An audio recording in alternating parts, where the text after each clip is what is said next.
Bonjour les humains, 2 avril 2025. Si vous êtes nouveau, bienvenue sur la chaîne, les autres aussi bien entendu.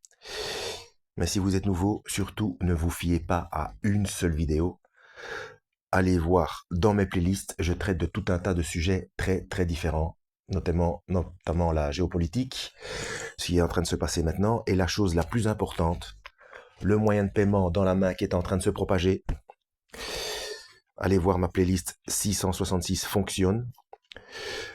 Ça concerne notamment la dématérialisation de l'argent. 666, ça n'est jamais qu'un code. Allez voir cette playlist, vous comprendrez, de quoi il retourne. Et ce système de paiement dans la main, donc à un moment donné ou à un autre, tout autre moyen de paiement sera, bon, ça mettra du temps, peut-être plus vite qu'on ne pense, mais bon, tout autre moyen de paiement sera aboli, que ce soit espèce, par téléphone, par carte bancaire, tout ce que vous voulez, hein. Ce sera avec la main ou avec le front, reconnaissance faciale ou peu importe. Mais bref, donc playlist 666 fonctionne. Alors je fais cette vidéo parce que euh, j'étais en train de discuter d'étymologie avec quelqu'un sur Facebook et il m'avait fait remarquer certaines euh, petites erreurs de ma part. Enfin, oui et non, je m'étais mal exprimé sur une chose, mais lui, dans ses précisions, il avait raison. Seulement, quand j'ai commencé à parler de la Bible Shoraki, il m'a dit que c'était la plus mauvaise traduction du monde. Alors, c'est vrai que quand on n'a pas l'habitude, euh, la tournure de phrase ça fait parfois bizarre, mais c'est pas pour ça que c'est mauvais. D'ailleurs, si vous parlez plusieurs langues, vous savez très bien que c'est seulement à partir du moment où vous pensez dans la langue que vous comprenez les nuances. Et donc, voilà quoi. Et là, je voudrais simplement montrer un petit exemple concernant la Bible Shuraki, parce que parfois c'est beaucoup plus clair que d'autres. Donc, et là où pour moi, il y a une aberration, parce que comme elle est censée mieux respecter la traduction à partir des textes originaux hébreux, araméens et grecs, eh bien, il y a certains noms qui sont traduits en latin pour des apôtres, alors que ce sont des Hébreux, que ce sont des Juifs, quoi. Euh, bon, Luc, moi je veux bien, bon, Lucas, mais par exemple, Pierre est traduit par Petros au lieu de Réphas. Vous voyez? Donc, des petites choses comme ça. Mais sinon, ben là, je vais vous montrer un exemple. Je suis dans Matthieu, chapitre 3, verset 1, et je lis, en ces jours arrive Yohanan l'immergeur. Donc, Jean le Baptiste. Parce que quand on ne sait pas ce que c'est, baptiser, on a tous culturellement baptisé, c'est mettre de l'eau sur le front d'un bébé. Et enfin, toujours pareil, c'est le catholicisme. Bref, déjà, Yohanan l'immergeur. Yohanan, c'est Jean. Bon, c'est son nom dans la bonne langue. Et l'immergeur, celui qui immerge. Parce que oui, il était dans le Jourdain. Et ensuite, il crie dans le désert de Yehuda. Voilà. Alors, Yehuda, ça doit être Judas. On va faire le parallèle avec une autre version. Oui, c'est ça, c'est le désert de Judée, c'est ça, hein. Donc là, je suis dans la Bible des Gédéons. Donc en ce temps-là, parut Jean-Baptiste. Oui, Jean-Baptiste. Jean, trait d'union, Baptiste. Ah, c'est son nom, Jean-Baptiste. Non, Baptiste, c'est sa fonction, l'immergeur. Première chose. Prêchant dans le désert de Judée. Prêchant. Donc je rappelle que dans la Bible Chouraki, c'est il crie dans le désert. On va aller voir dans la Louis II 21. Je maintiens que celle-ci, la Second 21, est beaucoup mieux. Énormément de choses ont été corrigées par rapport à la 1910, et c'est celle-ci qui est la moins chère, et que pour moi, c'est la preuve que Dieu voulait que tout le monde puisse s'informer au temps de la fin. Et tout ce qu'il y a à savoir concernant les instructions du Christ, donc le salut et les mises en garde, etc., il n'y a aucun souci par rapport à ça. Hein. Le reste, où il y a encore des soucis, ce sont des détails techniques qui n'apportent rien au salut, auxquels il n'y a aucun danger concernant ce qu'il y a à savoir concernant le salut de l'âme, et les explications de la fin des temps, etc. Le reste, c'est ce que je vous dis, c'est technique. Voilà, des petits soucis techniques. Donc on va aller voir. Bah oui, c'est pareil que dans la Gédéon. Matthieu chapitre 3 verset 1. À cette époque-là, parut Jean-Baptiste qui prêchait dans le désert de Judée. Voilà. Alors je vais faire un petit caprice. Je vais même aller voir dans la traduction du Monde Nouveau, traduction des Témoins de Jéhovah, qui eux sont persuadés que c'est leur version qui est exacte concernant la traduction, et que ce sont eux qui ont la véritable vérité.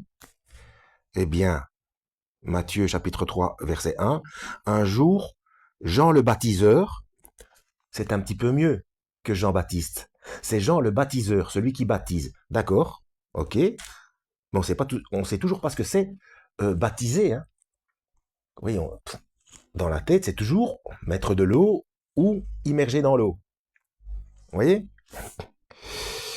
Pour ceux qui ne voient pas où je veux en venir, allez voir ma playlist Le baptême.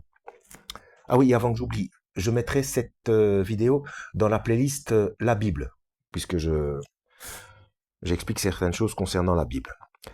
Alors voilà, un jour, Jean le baptiseur vint prêcher dans le désert de Judée. Voilà, partout on a le verbe prêcher, sauf que dans la Bible Chouraki, on a le mot crier. D'accord? En ces jours arrive Yohanan l'immergeur, il crie dans le désert de Yehuda. Il crie.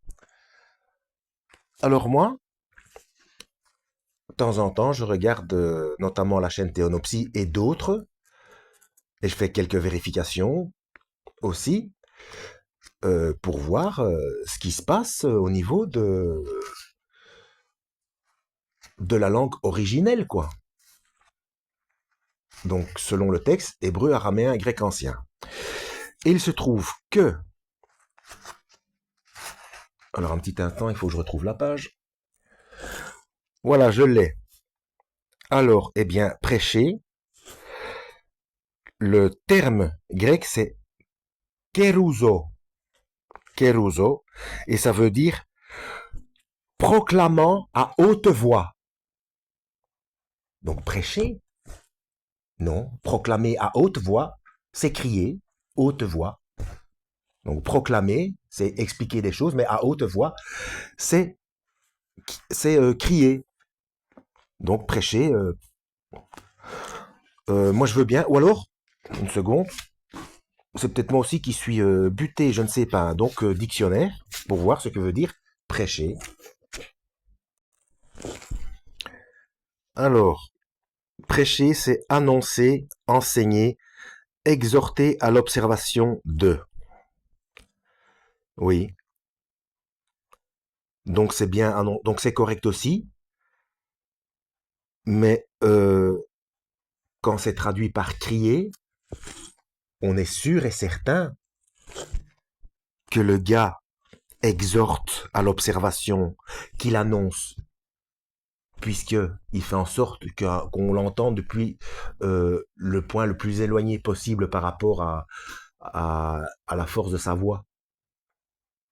Crier, c'est clair, hein. Crier, voilà. Il crie, voilà. Tout le monde, quoi, qu'est-ce qui se passe, qu'est-ce qu'il a, pourquoi il crie? Parce que prêcher simplement, on peut prêcher à voix basse, hein. Donc, crier correspond plus à proclamer à haute voix, à keruzo. Euh, donc, oui, dans la Bible Chouraki, la formulation des phrases est parfois un petit peu étrange. Puis ça parle souvent au présent, mais quand ça parle au présent, surtout euh, quand il s'agit du Créateur, de Yahweh, eh bien, si on arrive à penser dans la même langue, je suis sûr qu'il y avait quelque chose de spécifique à ça. Et ça a été traduit parfois par du passé ou du futur en français. Alors que c'est quelque chose de peut-être une forme de comment dire de direct de de plus plus poussé au niveau intentionnel. Je ne sais pas. Je ne sais pas. Comme la précédente vidéo où je vous ai expliqué, enfin une des précédentes, je ne sais pas si j'en avais fait une entre temps, je me rappelle plus, concernant Ève qui était déjà enceinte. Enceinte. Elle enfante Caïn. Donc, et, attendez, qu'est-ce que je voulais expliquer encore? Oui, elle est pas mal non plus celle-là. Donc, toujours Matthieu. Donc, ici, ils ont traduit par Matthias. Donc, Matthias. Donc, ça se finit par un H. M-A-T-Y-A-H pour Matthieu. Matthias. Apparemment, c'est en hébreu hein, ou araméen. Bref. Donc, Matthieu chapitre 3, verset 7. Mais il voit le nombre de Pérouchim et de Sadokim venir à lui pour l'immersion. Donc Pérouchim, c'est pharisien, et Sadokim, c'est sadducéen. Donc venir à lui pour l'immersion. Donc pour se faire plonger dans l'eau. Il leur dit, engeance de vipère, qui vous a montré à fuir en face de la brûlure qui vient? De la brûlure. On va aller voir comment c'est écrit ailleurs. Oui, c'est bien ça, hein, je me souvenais de ce verset, mais je voulais être certain, et puis bon, c'est connu, hein, c'est à peu près... Cependant, quand il vit beaucoup de pharisiens et de sadducéens venir se faire baptiser par lui, il leur dit, race de vipères, qui vous a appris à fuir la colère à venir? La colère, bah oui, la colère, je vais quand même aller voir ailleurs, hein. Une seconde, après j'explique quelque chose. Oui, c'est ça, c'est colère. C'est colère dans les trois autres que j'ai ici. Hein. Bon, j'en ai d'autres, mais je vais pas toutes les faire. Hein. C'est toujours colère, hein. Mais colère. Bah oui, Dieu va se mettre en colère parce qu'on lui obéit pas. Mais nos parents aussi, quand ils se mettaient en colère, voilà, ils se mettaient en colère. Et puis bon, après ça s'arrange, etc. Mais la brûlure, c'est l'enfer. Vous voyez? C'est plus carré. Voilà, voilà. Donc, la personne qui m'a dit que c'est la plus mauvaise traduction qui existe, il faudrait qu'elle comment est-ce qu'on dit ça? Qu'elle se ravise, voilà, qu'elle se ravise et qu'elle reprend, enfin qu'il faut pas s'arrêter. Comme avec mes vidéos, il faut pas s'arrêter à une vidéo, ben il faut pas s'arrêter à un verset. La première fois que je l'avais en main la Bible Chouraki, j'ai ouvert au hasard pour voir ce qu'il en était, et dès le premier verset, Je me dis, c'est quoi ce truc là? Je vais jamais rien comprendre. Et en fait, bah, faut continuer, quoi. Faut continuer. Mais c'est vrai que la formulation des phrases, ça fait bizarre. Ça fait bizarre. Mais il y a des choses comme ça, quand on n'est pas habitué. Bon, il a essayé de faire le plus proche possible de la manière de parler euh, à cette époque dans les langues dites. C'est comme je vous ai dit, hein, si vous parlez plusieurs langues, vous savez qu'il y a certaines nuances que vous pouvez utiliser dans, dans une langue et pas dans l'autre. Euh, par exemple, par exemple en flamand, pour ceux qui parlent flamand, vous savez que pour le verbe comprendre, nous avons deux verbes différents.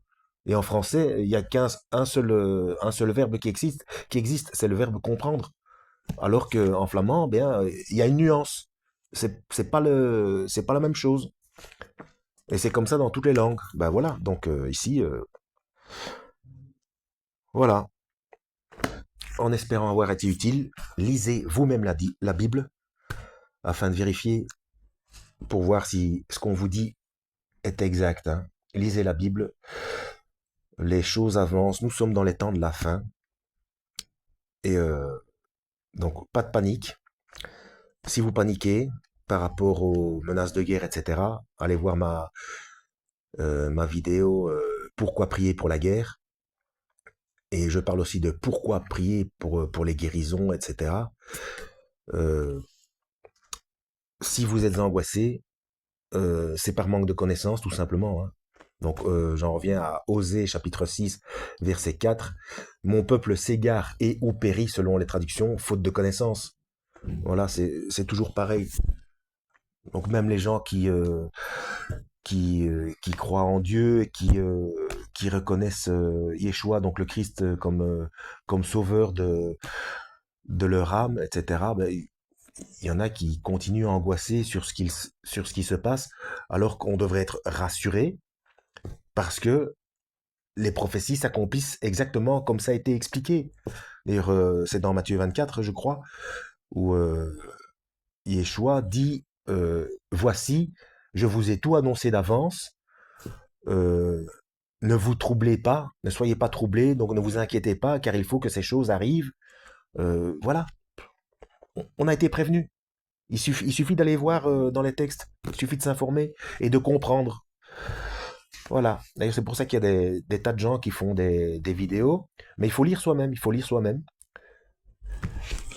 Voilà. Que Yahweh vous guide.